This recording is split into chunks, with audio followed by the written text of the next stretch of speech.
Tuelekee kaunti namba 16 ambapo walimu katika eneo bunge la Yatta wameandamana na kuzifunga ofisi za KNUT tawi la Yatta wakidai kiongozi wao si mwalimu. Aliongoza uchaguzi usio halali hivi majuzi na kuzuia walimu wengine kuwania nafasi hiyo. Walimu hao walioandamana katika ofisi hizo wanasema katibu wa tawi hilo alijiuzulu kama mwalimu mwaka 2017 na hivyo wanahisi kwamba hawezi kuwasilisha na kuelewa malalamiko ya walimu. We were ready to put or to elect one of us as a member who is fully paid up member and is qualified. But on the other side, the person who was the only competitor was Michael Kasimba Ngui, who is not a teacher, is a resignee, and we feel like we have been misused for too long, since 2017.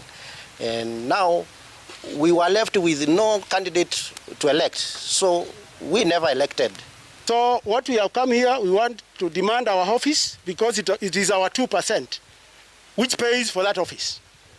And we want it to be closed until the national team does not impose a leader to us. Yeah. We want the national team to look at our grievances and listen to the teachers, what they want from the ground. Majina ni Dorothy Mwende. Tuko hapa tunapigania haki yetu kama walimu wa KNUT kwa sababu hatukupewa haki yetu ya kufanya uchaguzi wa katibu wa Yatta Masinga branch.